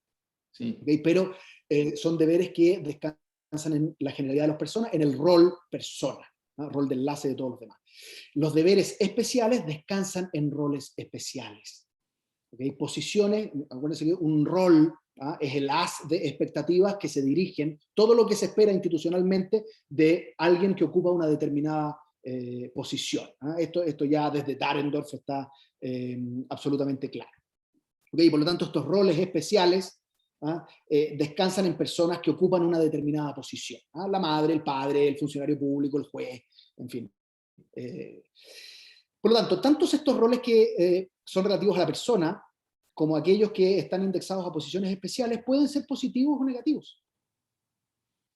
Aquellos deberes generales negativos son los que hemos conocido históricamente como los deberes de evitación de Nehmen Leib, es decir, de no dañar a otros. Los deberes generales positivos son lo que se llama solidaridad general. La omisión de socorro, el auxilio a niños abandonados, en fin, etc. Que pueden ser a otro, como en estos casos que acabo de citar, o que pueden ser a la comunidad toda, como la obligación de ser jurado, como la obligación de concurrir al servicio militar obligatorio ahí donde existe, etcétera, etcétera, etcétera. Y los deberes especiales, a su vez, pueden ser positivos o negativos. Los deberes positivos, los deberes especiales positivos, que esta es la mayoría. En general, cuando nosotros decimos deberes especiales, casi siempre estamos pensando en deberes positivos. En el deber del funcionario público de custodiar la función pública, en el deber de la madre de custodiar al hijo, en el deber del salvavidas de custodiar a los bañistas, etcétera, etcétera. ¿Okay? Esos deberes especiales positivos, aquí ya estamos hablando de deberes institucionales, pueden ser solidarísticos o no solidarísticos. ¿En qué sentido digo solidarísticos o no solidarísticos? En su origen. Porque como ya les dije, una vez que se transforman en deberes especiales positivos, son deberes institucionales y por lo tanto el origen solidarístico no es eminentemente descriptivo respecto de, es genotípicamente descriptivo y no más. Y también existen deberes especiales negativos que son las prohibiciones reforzadas que tienen determinados sujetos que ocupan. Ejemplo clásico de los deberes especiales positivos de carácter solidarístico, es decir, que siguen siendo solidarios a pesar de que recaen sobre una persona determinada, es un deber que está aquí desde los roles de Olerón, de la época de Leonor de Aquitania, que es el deber del capitán del barco de auxiliar al naufragio. Ese es un deber eminentemente solidarístico. ¿Qué está haciendo? Sí, la solidaridad del mar. Pero eminentemente solidarístico. Es un señor que no ha participado en el hundimiento del barco porque ha sido por una tormenta, no ha tenido nada que ver y no tiene ninguna vinculación institucional con ellos, por lo tanto tampoco es responsabilidad de carácter institucional. Sin embargo, tiene la obligación reconocida jurídicamente de auxiliar. Eso es eminentemente solidarístico a pesar de que haya un deber especial. No son muchos, no son muchos los deberes especiales positivos solidarísticos que siguen siendo solidarísticos y no son ya institucionales.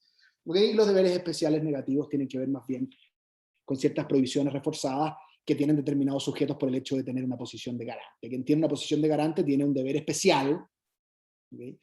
Que no solamente se satisface positivamente resguardando, sino además reforzando la prohibición de dañar. Cuando nosotros tenemos, por ejemplo, agravaciones por abuso de confianza, lo que estamos diciendo es que aquí hay una prohibición reforzada de dañar porque usted tiene esta posición especial respecto del patrimonio que resguarda, del menor que cuida, etcétera, etcétera, etcétera.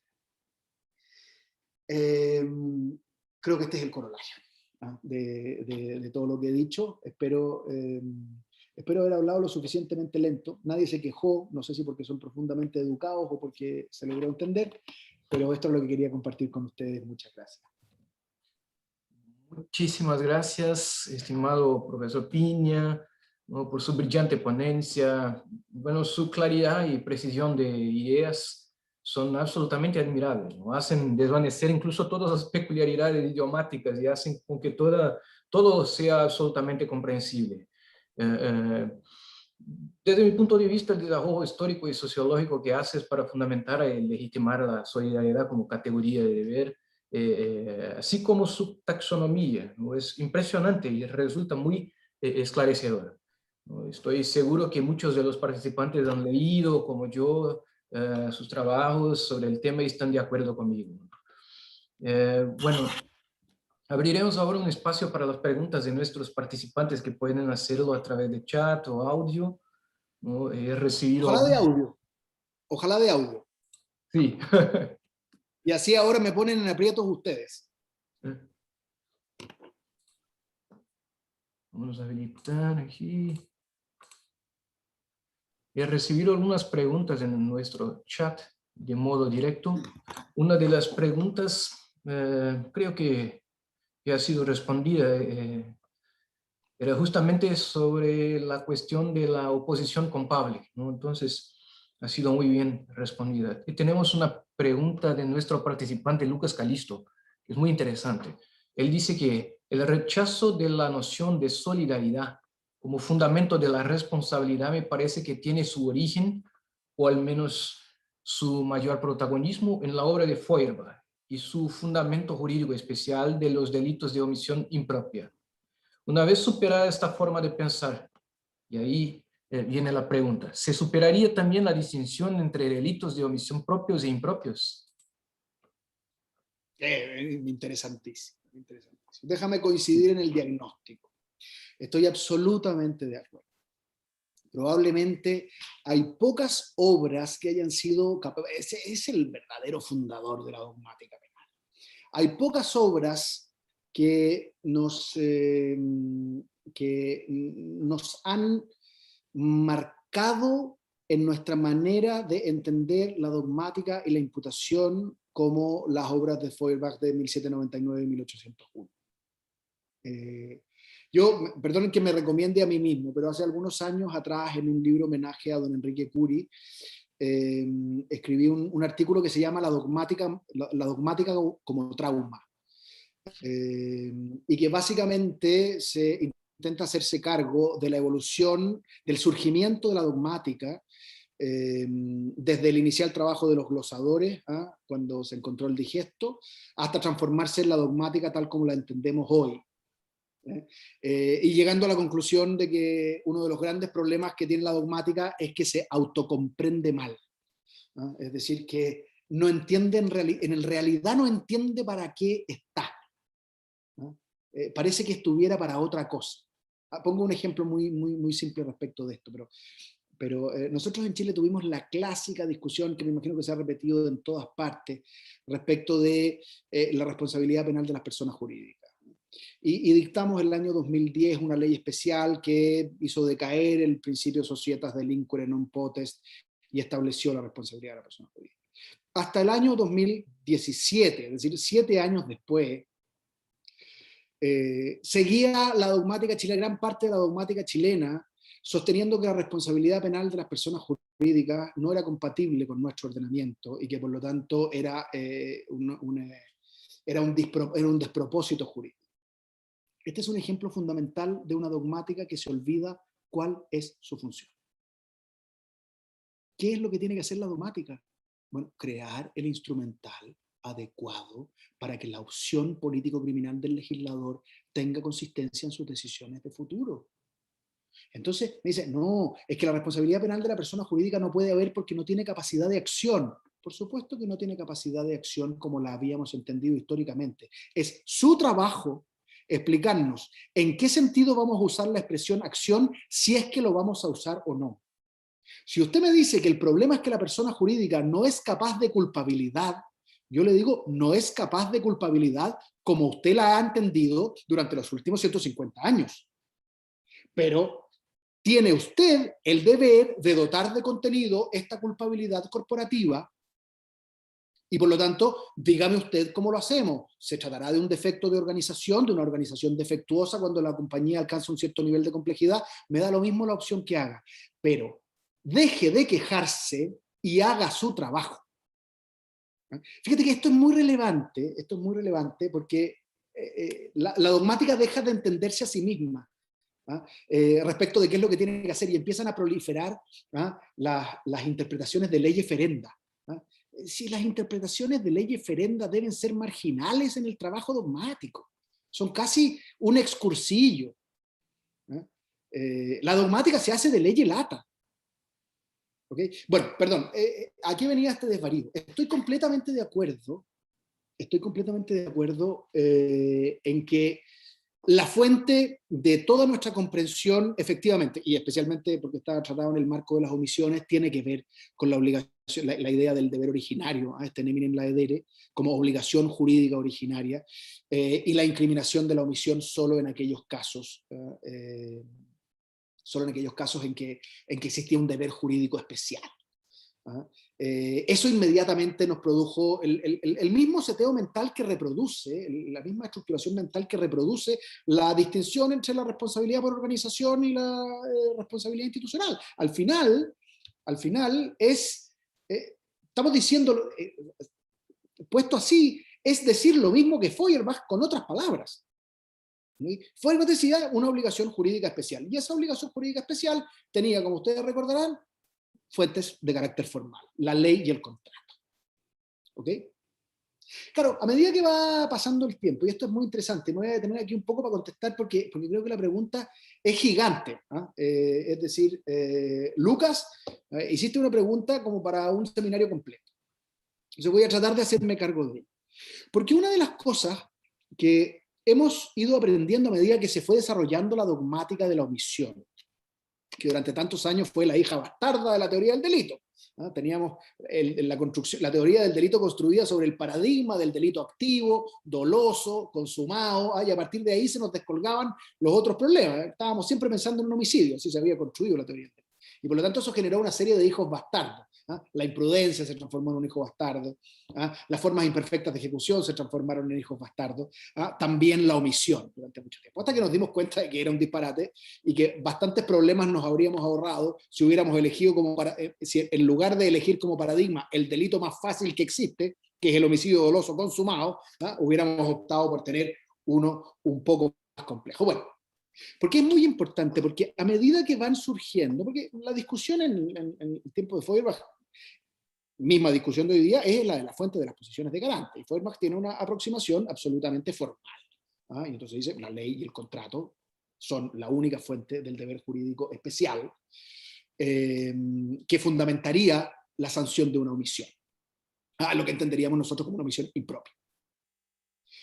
¿Qué es lo que va pasando a lo largo del desarrollo de la dogmática de la omisión? Que nos empiezan a aparecer nuevas fuentes.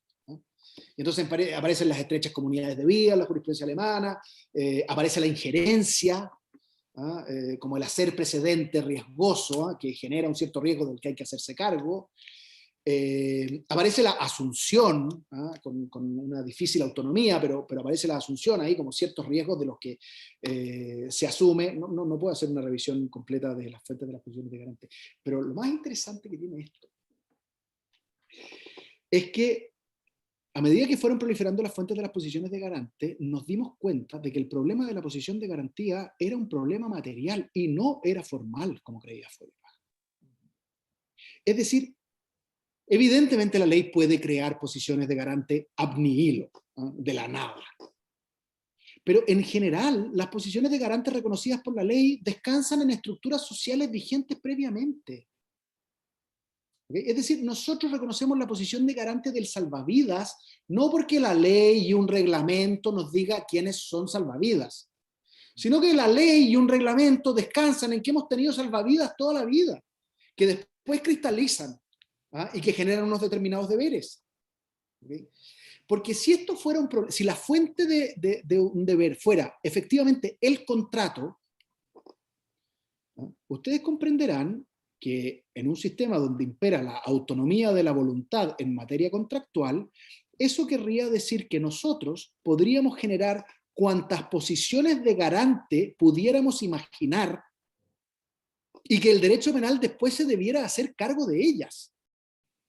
En otros términos, yo podría crear, por ejemplo, un contrato de atravesador de ciegos, ¿no? de cruzador de calles de ciegos. Sería un contrato perfectamente legítimo, por el que yo podría cobrar una remuneración.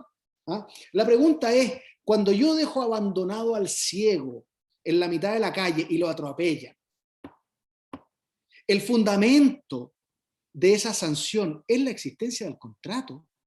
No. Entre otras cosas, porque si no hubiera contrato entre nosotros dos y yo simplemente lo hubiera agarrado la mano y lo hubiera dejado al medio, donde lo atropellan, también me sancionarían. ¿Qué le puso el contrato? Nada. Se trata de un escrutinio material de la posición de garante que probablemente se va a reconducir a la injerencia. Es decir, yo generé el riesgo de dejarlo ahí y por lo tanto materialmente. Esto es muy interesante porque esto demuestra que tanto en la ley como en los contratos, el fundamento de la posición de garante no es ni la ley ni el contrato, sino la estructura social subyacente que recoge la ley o que recoge el contrato. Y entonces, efectivamente, como dice Lucas, se hace un poco artificial la distinción entre omisión propia y omisión impropia. Porque al final siempre vamos a terminar desprendiendo la posición de garante, sea que el legislador se puso con antelación en la hipótesis y la incriminó como una omisión propia, o sea que no se puso y por lo tanto tenemos que recurrir a las fuentes de las posiciones de garante para sancionarla como omisión impropia. Pero efectivamente la distinción, que tiene muchos rendimientos pedagógicos, que tiene muchos rendimientos propedéuticos, pierde esa súper relevancia que le hemos entendido históricamente. Muchas gracias, profesor. Muy esclarecedora la respuesta. Tenemos aquí más una otra pregunta que es de nuestro participante Enrique Palma.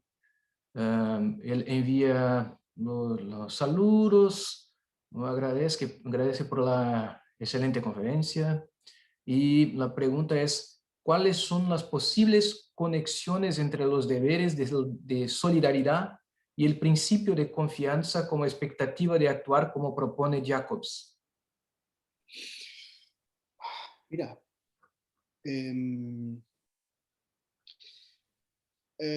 yo trataría de resumirlo de la siguiente manera.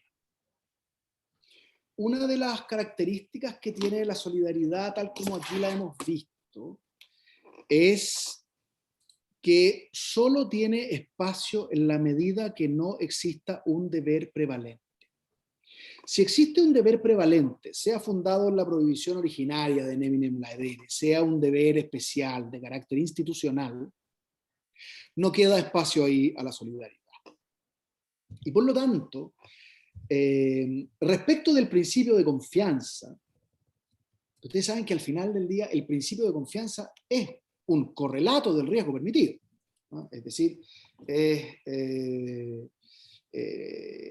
es por así decirlo, la expectativa que dirige a alguien respecto del cumplimiento de las normas. Eso es el principio de confianza. Es decir, la autorización que le da el ordenamiento jurídico a un sujeto para confiar en que el resto de los sujetos con que interactúa se van a comportar adecuadamente y por lo tanto tomar sus decisiones conforme a eso. Desde esa perspectiva, cuando un sujeto está amparado por el principio de confianza, es otra manera de decir, no supera los riesgos permitidos y por lo tanto no infringe deber alguno de ninguna naturaleza.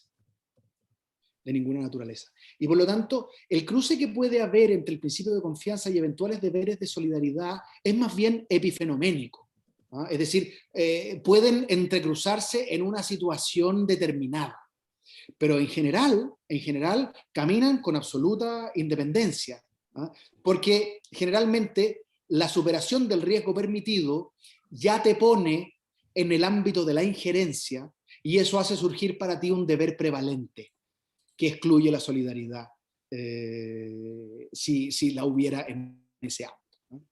Si tuviera que, porque la pregunta es muy buena y es muy difícil, pero creo que tendería a estructurarlo de esa manera.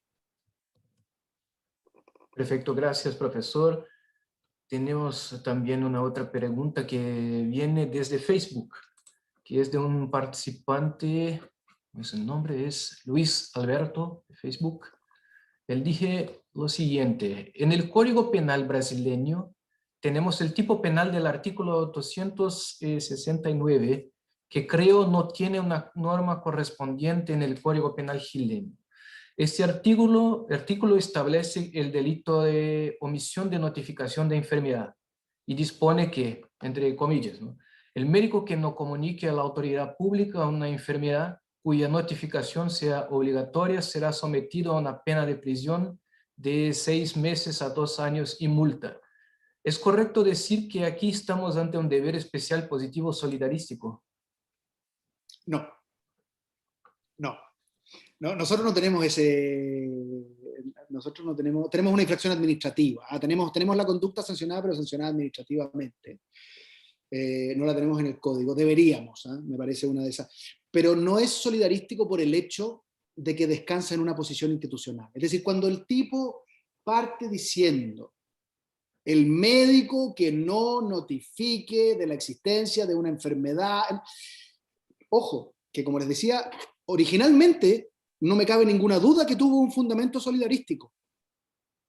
Evidentemente, es decir, la notificación del facultativo, podía existir la norma o no, la notificación del facultativo respecto de la existencia de un riesgo para la salud pública y que tiene que ponerlo en conocimiento de las autoridades para que tomen las medidas. Evidentemente. Lo que pasa es que cuando se institucionaliza el deber y se pone sobre los hombros de esos médicos que toman noticia de la existencia de ese riesgo en el marco del ejercicio de sus funciones, deja de ser un deber solidario y se transforma en un deber institucional vinculado a la posición que tiene ese sujeto. Sin perjuicio, como te digo, que sí sería correcto decir que se trata de un deber positivo, especial, de origen solidarístico. No solidarístico actualmente, pero de origen solidarístico. Muchas gracias. Bueno, no tenemos más preguntas, entonces considerando lo avanzado de la hora y también sin querer consumir más de su precioso tiempo, querido amigo y colega, no, le agradezco una vez más su amabilidad al darnos su brillante conferencia. Fue sin duda una gran alegría y un inmenso honor para nosotros y espero que la situación mundial que vivimos hoy cese lo más pronto posible para que podamos encontrarnos sea en Chile o aquí en Brasil, ¿no? Muchísimas gracias. Estaré encantado. Les agradezco muchísimo la invitación también a discutir estos temas que nos convocan y que probablemente nos apasionan, incluso más allá de la racionalidad muchas veces. Un gusto. Hasta Bueno, luego. para finalizar nuestro evento, pido a los participantes interesados que enciendan sus cámaras. Oh, disculpa. Hay aquí también una pregunta que ha sido realizada. No, nuestro participante, Mauricio, pide para intervenir. Oh, te pido disculpas, Mauricio. No. Entonces, por favor, tu micrófono puede encenderlo. Te Sí, queda ¿qué la tal? pregunta. Un gusto, Pablo, siempre tan amable y gracias por la realización del evento. Igualmente un honor pues, poder escucharlo, doctor Peña de Rochefort. He leído su magnífica obra, su tesis doctoral respecto al rol social. Y bueno, yo tengo dos preguntas. Respecto a su construcción, en donde admite la solidaridad dentro de los dos sistemas de responsabilidad, tanto de organización como institucional. Y yo quería saber si respecto a la omisión de socorro, a esta solidaridad general que, o como usted indica, admitiría una cierta graduación en ciertos casos, ¿no? Como por ejemplo el caso del vendedor de cuchillos, ¿no? Y justamente cuando entra el asesino pidiendo el cuchillo al vendedor, ¿no? ¿Admitiría usted que en esta situación esa solidaridad se convertiría en una organización, y hablaríamos tal vez de participación, o considera que en estos casos límite debe haber esa graduación de la solidaridad por estar tal vez la vida como bien jurídico fundamental en juego, ¿no? Eso para empezar. Y segundo, ¿no? Solo para empezar, ¿te parece poco? Solo para empezar, muy bien, muy bien. Y segundo, respecto a los deberes positivos, ¿no? Sobre ello, pues mucho se ha criticado, ¿no? Creo que es magnífico el trabajo que hace Sánchez Vera en su tesis doctoral al fundamentar justamente esta responsabilidad institucional. Sin embargo, y pese a ello, ¿no? Ha suscitado toda una discusión en la dogmática penal, ¿no? Y uno de los mayores críticos a esta fundamentación que hace, por lo menos el funcionalismo, es Robles Planas, ¿no? Y critica de moralizante tanto la fundamentación que hace Sánchez Vera, y es más, Music, ¿no? Como discípulos de Jacobs. Entonces yo quería saber su opinión respecto a la idea o la legitimidad de que haya estos deberes positivos institucionalizados, ¿no? Estas expectativas positivas, ¿no? ¿Cómo usted entiende esa legitimidad y que en realidad no estamos ante una situación de moralización, como se le critica? Gracias, Muy bien. Mauricio. Muchísimas gracias, Mauricio. Dos preguntas muy interesantes, que darían para mucho. En el mismo orden que se formularon, Bueno, yo debo confesar aquí que con el paso de los años me he ido desradicalizando respecto de el ejemplo, ese ejemplo tan clásico del vendedor de cuchillos. En el siguiente sentido, originalmente lo entendía como absoluta binariedad y por lo tanto teníamos que reconocer si el sujeto estaba en una posición relevante desde la perspectiva jurídica y por lo tanto si tenía una posición de garante de alguna manera o por alguna razón, entrábamos en las hipótesis de participación, comisión por omisión, comisión activa, en fin, de cualquier forma. Si por el contrario no podíamos afirmar la existencia de una posición de garante, que es consustancial al sujeto que se dedica a vender cuchillos, y por lo tanto se mantiene dentro de las prescripciones de su rol. Es decir, y entonces, claro, lo que yo sostuve inicialmente es que si el sujeto se mantiene dentro de las prescripciones de su rol, no supera los riesgos permitidos, a pesar de que haya posteriormente una contribución, realice una contribución fáctica a la comisión del hecho posterior. De alguna manera es una aplicación general de la prohibición de regreso. La prohibición de regreso dice, mire, no puedo volver hasta allá, porque este señor no generó más riesgos que los que está permitido generar. Y ahí inmediatamente saltaban los finalistas y decían, pero ¿cómo? Si tiene dolo, ¿no? Si les regalo el dolo, por supuesto que tiene dolo. Si el problema no es si tiene dolo, el problema es si su acción supera riesgos permitidos y por lo tanto es imputable objetivamente desde la perspectiva del tipo objetivo. Y entonces, desde esa perspectiva, como generalmente se trataba de sujetos que no tenían posición de garante y obraban dentro del marco de su rol, porque no son sujetos que iban a forjar un cuchillo especialmente para entregárselo al homicida, sino que se dedicaban a eso, tenían la tienda abierta en horario normal, y eso lo aprovecha un sujeto que, para que tenga sentido, en una revuelta que hay allá afuera, compra un cuchillo, y además lo hace entrando a jadeos y diciendo dame el cuchillo más grande que tienes, no importa el precio, es decir, cuando ya es absolutamente evidente que con ese va a salir afuera y va a matar a alguien. Entonces, desde esa perspectiva, la primera solución que yo propuse fue, miren, la medida que se mantiene dentro de las prescripciones de su rol, y cuando hablamos de mantenerse en las prescripciones de su rol, hablamos de un análisis material, no formal, porque por así decirlo, el rol tampoco es una patente de corso para que usted pueda hacer cualquier cosa diciendo que está amparado, porque entonces el vendedor de armas que proporciona armas, incluso vendiéndolas a un tercero, nunca va a poder participar en el homicidio, y tal vez sí participa, y por lo tanto el escrutinio respecto de si se mantiene dentro de las prescripciones del rol no es formal, sino que es material. Y la prohibición que emana naturalmente, que es lo que lo transforma en un partícipe, es la instrumentalización de su rol para efectos de contribuir al resultado. ¿Sí? Entonces, desde esa perspectiva, mi primera aproximación decía, en este caso, en el peor de los escenarios hay omisión de socorro o alguna forma de un deber positivo general según el ordenamiento de que se trata. ¿Okay?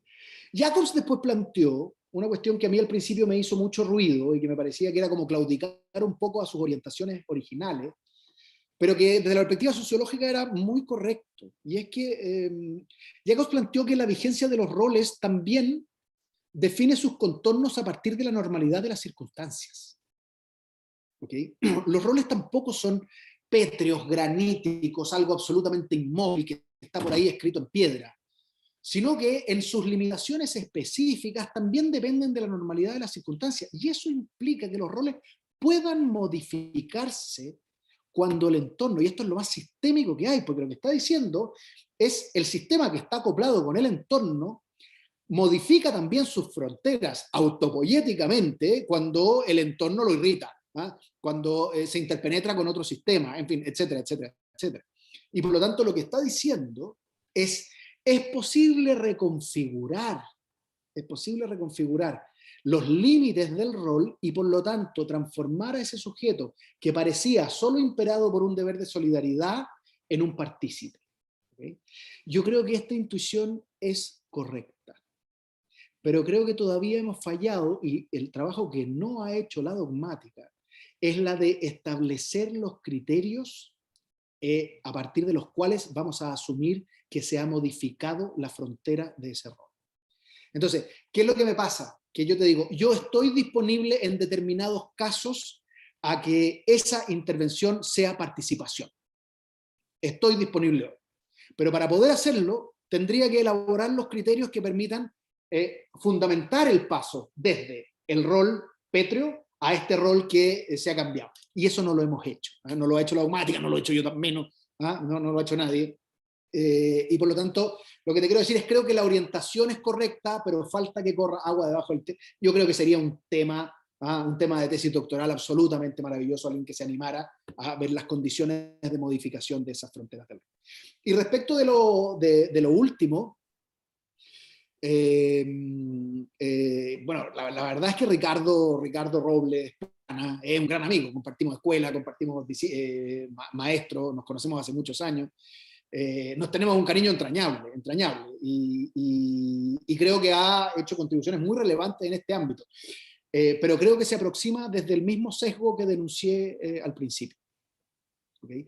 Es decir, el sesgo de entender que la incriminación de los deberes de solidaridad tiene intrínsecamente una internación del sistema moral en el sistema jurídico. La respuesta es no.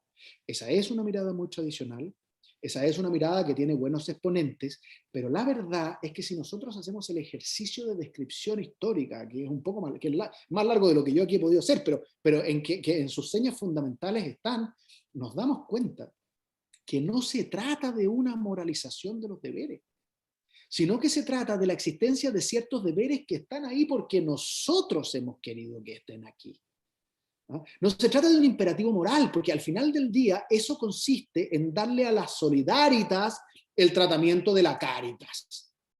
Y son dos cuestiones distintas. Una es un fenómeno rigurosísimamente social, que tiene un origen natural, en el sentido mecánico, en las sociedades, en las comunidades presociales, pero que se transforma en un deber de sostenimiento de la comunidad que permite su exigibilidad. Es decir, así como naturalmente era indistinguible del neminem laedere incluso y de la responsabilidad organizacional, cuando se produce el tránsito a la sociedad, puede tener la misma vigencia. No significa que nos hagamos cargo de todos los episodios, pero esa es una decisión político-criminal. Al final del día, esa es una consideración de carácter de última ratio. Es decir, se justifica político-criminalmente que nosotros incriminemos estos deberes positivos generales. Esa es una discusión que tenemos que tener. Pero la afirmación de que no podemos, ¿okay?, porque intrínsecamente estamos incorporando preceptos morales a la conminación penal, eso no es correcto. Entonces yo creo que aquí Ricardo, yo creo que aquí Ivo Coca, que sigue más o menos la misma línea, incurren no sé si incurren en el mismo error, pero claramente aquí es donde tenemos una discrepancia fundamental. Sí. Ahora sí, muchísimas gracias por tu paciencia, amigo y colega, por dedicarnos parte de tu precioso tiempo, ¿no? Y para finalizar nuestro evento, pido a los participantes que quieran, que enciendan sus cámaras para registrar nuestra participación, por favor.